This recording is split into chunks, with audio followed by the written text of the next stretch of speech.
Huwag mong hawakan dito sa may butas, itong may biak. Dito ka humawak, oh. Dito. Nataguna ka, mama. Oh, gagawa pa ako ulit. Isa na lang. Friend. Ay, sakit.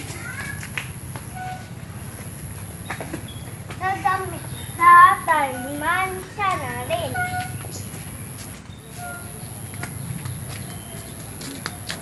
Kukuha pa ako ng isa. Kasi, hindi maaari. Hindi, tatlo.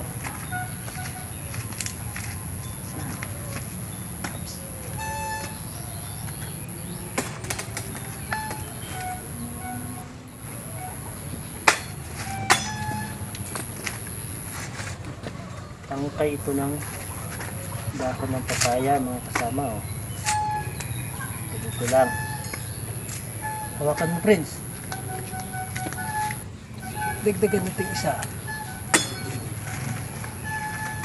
Ito ang gagawin nating turutot na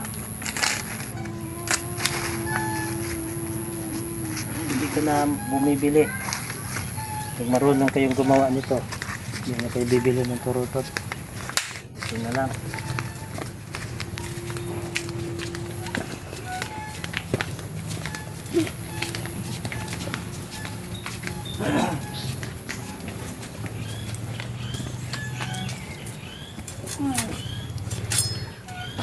Alis dyan, kaya matamaan ka. Mami ka kita.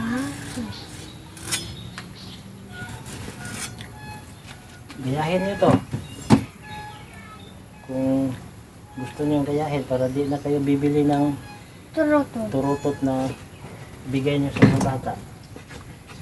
Pagkadali lang to. Pagkatapos, kuha ng walis tingting. Ito.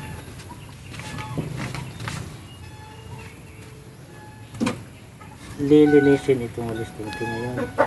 Ayan.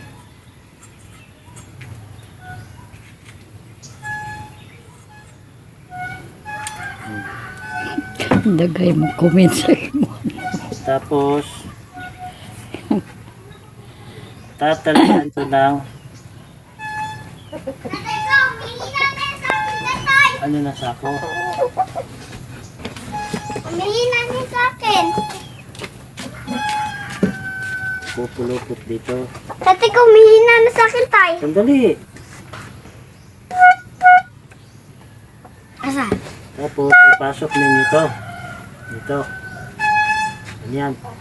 Idiin ninyo para hilahin ninyo itong Ali. tali na sako. Tuwot. Para hindi makalabas yan, oh. Pumasok sa ilalim, hilahin ninyo ang dahan. Yan. Hindi ganyan! Ano? Oh, di ba? Ang galing. Hilahin natin ang kunti.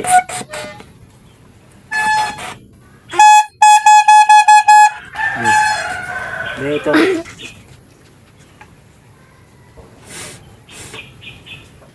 Ano? Tingnan mo. Tutulan natin ito kaya napakataas. Kahaba. Ito. Kung tutunog pa ba. Oh, napaka-unique, no? Na mga turutot. Ito yung mga simbol lamang sa mga ano? Tika lang. Simbol ito sa mga sinauna, yung mga nature ng mga ugali.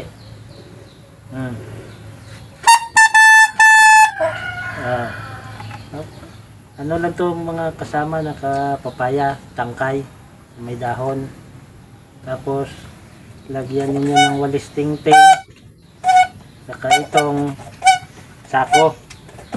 Ito. Hinay na! Kaugalian lang to ng Hinay na, mga tay. ano? Kaugalian lang to ng mga symbol na mga gawa. Subukan mo ko. Dito ang hawak. Dito. Tayo niya hawakan ka. Wait lang. Sige, subukan mo muna dyan. Kung marunong ka ba. Ano, kalimama. Huwag kang pumunta doon. Kaya gagawa pa tayo ng isa. Sige, subukan mo.